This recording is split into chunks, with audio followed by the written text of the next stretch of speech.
கர்த்தர் 5 Psalms 1 Proverb daily என்கிற சீரீஸ்க்கு உங்களை வரவேற்கிறேன். இன்னைக்கு டே 9 Psalms 41 to 45 சங்கீதம் 41ஆம் சங்கீதம் முதல் 45ஆம் சங்கீதமும் Proverb 9 நீதிமொழிகள் 9ஆம் அதிகாரத்தை நம்ம இன்னைக்கு வாசிக்க போகிறோம். ஸோ ஃபாலோ பண்ணுங்கள். டெய்லி எல்லா நாளும் அந்த நாளைக்கு ஏற்ற சங்கீதங்களும் நாளைக்கு ஏற்ற நீதிமொழிகளும் டெய்லி நம்ம இந்த சேனலில் நீங்கள் பார்க்கலாம். ஸோ ஷேர் பண்ணுங்கள், சப்ஸ்கிரைப் பண்ணாதவங்க சப்ஸ்கிரைப் பண்ணுங்கள். அநேகருக்கு இது ஆசீர்வாதமாய் கர்த்தர் மாற்றுவாராக. ஆமேன் ஆமேன் ஆமேன். வாசிக்க கேட்கலாம். சங்கீதம் அதிகாரம் 41. சிறுமைப்பட்டவன் மேல் சிந்தையுள்ளவன் பாக்கியவான். தீங்கு நாளில் கர்த்தர் அவனை விடுவிப்பார். கர்த்தர் அவனை பாதுகாத்து அவனை உயிரோடே வைப்பார். பூமியில் அவன் பாக்கியவானாய் இருப்பான். அவன் சத்துருக்களின் இஷ்டத்திற்கு நீர் அவனை ஒப்புக்கொடீர். படுக்கையின் மேல் வியாதியாய் கிடக்கிற அவனை கர்த்தர் தாங்குவார். அவனுடைய வியாதியிலே அவன் படுக்கை முழுவதையும் மாற்றி போடுவீர். கர்த்தாவே, என் மேல் இரக்கமாயிரும். உமக்கு விரோதமாய் பாவம் செய்தேன். என் ஆத்துமாவை குணமாக்கும் என்று நான் சொன்னேன். அவன் எப்பொழுது சாவான், அவன் பேர் எப்பொழுது அழியும் என்று என் சத்துருக்கள் எனக்கு விரோதமாய் சொல்லுகிறார்கள். ஒருவன் என்னை பார்க்க வந்தால் வஞ்சனையாய் பேசுகிறான். அவன் தன் இருதயத்தில் அக்கிரமத்தை சேகரித்துக் கொண்டு தெருவிலே போய் அதை தூற்றுகிறான். என் பகைஞர் எல்லாரும் என் மேலே ஏகமாய் முணுமுணுத்து எனக்கு விரோதமாய் இருந்து எனக்கு பொல்லாங்கு நினைத்து தீரா வியாதி அவனை பிடித்து கொண்டது. படுக்கையில் கிடக்கிற அவன் இனி எழுந்திருப்பதில்லை என்கிறார்கள். என் பிராண சிநேகிதனும் நான் நம்பினவனும் என் அப்பம் புசித்தவனுமாகிய மனுஷனும் என் மேல் தன் குதிகாலை தூக்கினான். கர்த்தாவே, நீர் எனக்கு இறங்கி நான் அவர்களுக்கு சரி கெட்ட என்னை எழுந்திருக்க பண்ணும். என் சத்துரு என் மேல் ஜெயம் கொள்ளாததினால் நீர் என் மேல் பிரியமாய் இருக்கிறீர் என்று அறிவேன். நீர் என் உத்தமத்திலே என்னை தாங்கி என்றென்றைக்கும் உம்முடைய சமூகத்தில் என்னை நிலைநிறுத்துவீர். இஸ்ரவேலின் தேவனாகிய கர்த்தர் அநாதியாய் என்றென்றைக்கும் உள்ள சதா காலங்களிலும் ஸ்தோத்தரிக்கப்படத்தக்கவர். ஆமேன் ஆமேன். சங்கீதம் அதிகாரம் 42. மானானது நீரோடைகளை வாஞ்சித்து கதறுவது போல தேவனே, என் ஆத்துமா உம்மை வாஞ்சித்து கதறுகிறது. என் ஆத்துமா தேவன் மேல், ஜீவனுள்ள தேவன் மேலேயே தாகமாயிருக்கிறது. நான் எப்பொழுது தேவனுடைய சந்நிதியில் வந்து நிற்பேன்? உன் தேவன் எங்கே என்று அவர்கள் நாள்தோறும் என்னிடத்தில் சொல்லுகிறபடியால் இரவும் பகலும் என் கண்ணீரை எனக்கு உணவாயிற்று. முன்னே நான் பண்டிகையை ஆசரிக்கிற ஜனங்களோடே கூட நடந்து கூட்டத்தின் களிப்பும் துதியுமான சத்தத்தோடே தேவ ஆலயத்திற்கு போய் வருவேனே. இவைகளை நான் நினைக்கும் போது என் உள்ளம் எனக்குள்ளே உருகுகிறது. என் ஆத்துமாவே, நீ ஏன் கலங்குகிறாய்? ஏன் எனக்குள் தியங்குகிறாய்? தேவனை நோக்கி காத்திரு. அவர் சமூகத்து ரட்சிப்பின் நிமித்தம் நான் இன்னும் அவரை துதிப்பேன். என் தேவனே, என் ஆத்துமா எனக்குள் கலங்குகிறது. ஆகையால் யோர்தான் தேசத்திலும் எர்மோன் மலைகளிலும் சிறு மலையிலும் இருந்து உம்மை நினைக்கிறேன். உமது மதகுகளின் இறைச்சலால் ஆழத்தை ஆழம் கூப்பிடுகிறது. உமது அலைகளும் திரைகளும் எல்லாம் என் மேல் புரண்டு போகிறது. ஆகிலும் கர்த்தர் பகற்காலத்திலே தமது கிருபையை கட்டளையிடுகிறார். காலத்திலே அவரை பாடும் பாட்டு என் வாயில் இருக்கிறது. என் ஜீவனுடைய தேவனை நோக்கி விண்ணப்பம் செய்கிறேன். நான் என் கண்மலையாகி தேவனை நோக்கி, ஏன் என்னை மறந்தீர்? சத்துருவினால் ஒடுக்கப்பட்டு நான் ஏன் துக்கத்துடனே திரிய வேண்டும் என்று சொல்லுகிறேன். உன் தேவன் எங்கே என்று என் சத்துருக்கள் நாள்தோறும் என்னோடே சொல்லி என்னை நிந்திப்பது என் எலும்புகளை உருவ குத்துகிறது போல் இருக்கிறது. என் ஆத்துமாவே, நீ ஏன் கலங்குகிறாய்? ஏன் எனக்குள் தியங்குகிறாய்? தேவனை நோக்கி காத்திரு. என் முகத்திற்கு ரட்சிப்பும் என் தேவனுமாய் இருக்கிறவரை நான் இன்னும் துதிப்பேன். சங்கீதம் அதிகாரம் 43.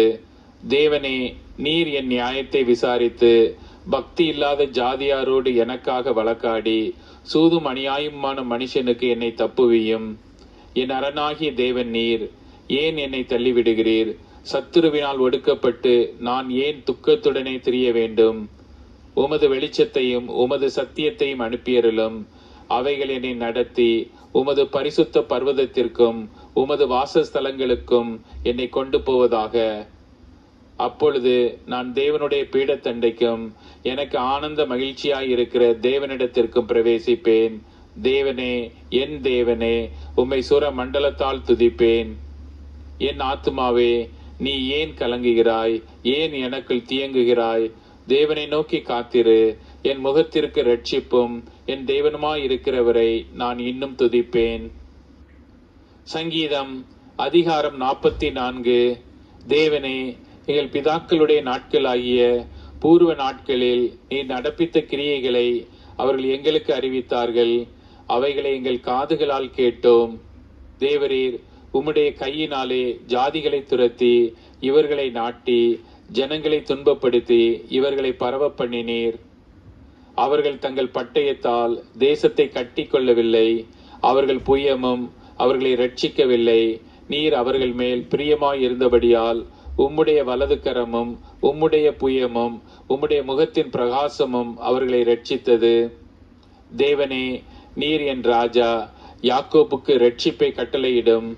உம்மாலே எங்கள் சத்துருக்களை கீழே விழத்தாக்கி எங்களுக்கு விரோதமாய் எழும்புகிறவர்களை உம்முடைய நாமத்தினால் மிதிப்போம். என் வில்லை நான் நம்பேன், என் பட்டயம் என்னை இரட்சிப்பதில்லை.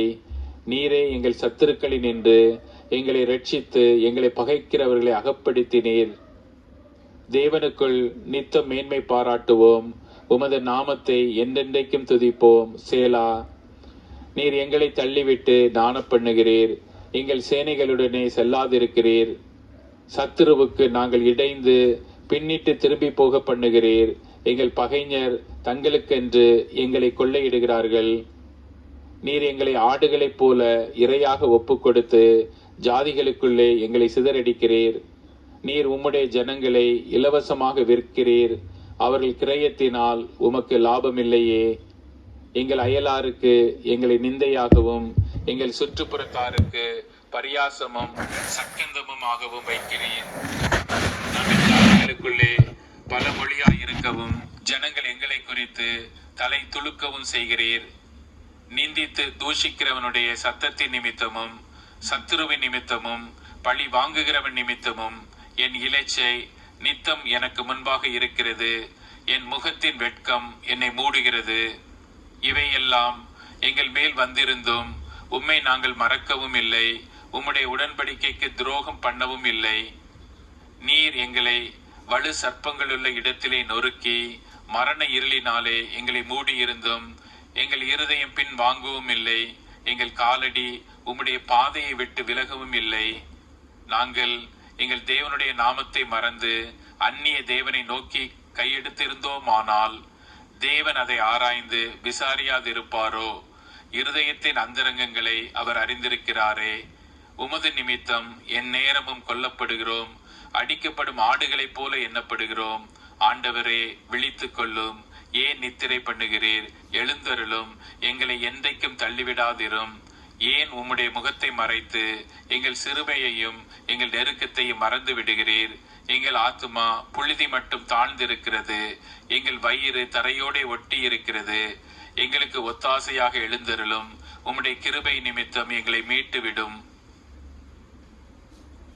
சங்கீதம் அதிகாரம் 45.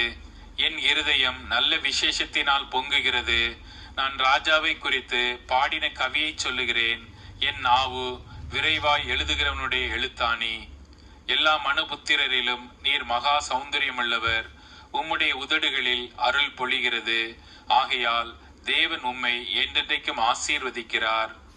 சௌரியவானே, உமது மகிமையும் உமது மகத்துவமும் ஆகிய உம்முடைய பட்டயத்தை நீர் உம்முடைய அறையிலே கட்டி கொண்டு சத்தியத்தின் நிமித்தமும் நீதியுடன் கூடிய சாந்தத்தின் நிமித்தமும் உமது மகத்துவத்திலே ஜெயமாக ஏறி வாரும். உமது வலது கரம் பயங்கரமானவைகளை உமக்கு விளங்க பண்ணும். உம்முடைய அம்புகள் கூர்மையானவைகள். அவைகள் ராஜாவுடைய சத்துருக்களின் இருதயத்திற்குள் பாயும். ஜன சதலங்கள் உமக்கு கீழே விழுவார்கள். தேவனே, உமது சிங்காசனம் என்றென்றைக்கும் உள்ளது. உமது ராஜ்யத்தின் செங்கோல் நீதியுள்ள செங்கோலாய் இருக்கிறது. நீர் நீதியை விரும்பி அக்கிரமத்தை வெறுக்கிறீர். ஆதலால் தேவனே, உம்முடைய தேவன் உமது தோழரை பார்க்கிலும் உம்மை ஆனந்த தைலத்தினால் அபிஷேகம் பண்ணினார். தந்தத்தினால் செய்த அரமனையில் இருந்து புறப்படுகையில் நீர் மகிழும்படி உமது வஸ்திரங்கள் எல்லாம் வெள்ளை போலம், சந்தனம், இலவங்கம் இவைகளின் வாசனை பொருந்தியதாய் இருக்கிறது. உமது நாயகிகளுக்குள்ளே அரசரின் குமாரத்திகள் உண்டு. ராஜஸ்திரி ஓப்பீரின் தங்கம் அணிந்தவளாய் உமது வலது பாரிசத்தில் நிற்கிறாள். குமாரத்தியே, நீ உன் செவியை சாய்த்து சிந்தித்துக்கொள். உன் ஜனத்தையும் உன் தகப்பன் வீட்டையும் மறந்துவிடு. அப்பொழுது ராஜா உன் அலைகள் பிரியப்படுவார். அவர் உன் ஆண்டவர், ஆகையால் அவரை பணிந்து கொள். தீரு குமாரத்தி காணிக்கை கொண்டு வருவாள். ஜனங்களில் ஐஸ்வர்யவான்களும் உன் தயவை நாடி வணங்குவார்கள். ராஜகுமாரத்தி உள்ளாக பூரண மகிமையுள்ளவள். அவள் உடை பொற் சரிகையாயிருக்கிறது. சித்திர தையலாடை தரித்தவளாய் ராஜாவினிடத்தில் அழைத்து கொண்டு வரப்படுவாள். அவள் பின்னாலே செல்லும் அவளுடைய தோழிகளாகிய கன்னிகைகள் உம்மிடத்தில் கூட்டிக் கொண்டு வரப்படுவார்கள். அவர்கள் மகிழ்ச்சியோடும் களிப்போடும் வந்து ராஜ அரமனைக்குள் பிரவேசிப்பார்கள். உமது பிதாக்களுக்கு பதிலாக உமது குமாரர் இருப்பார்கள். அவர்களை பூமி எங்கும் பிரபுக்களாக வைப்பீர். உமது நாமத்தை எல்லா தலைமுறைகளிலும் பிரஸ்தாபப்படுத்துவேன். இது நிமித்தம் ஜனங்கள் உம்மை என்றென்றைக்கும் உள்ள சதா காலங்களிலும் துதிப்பார்கள்.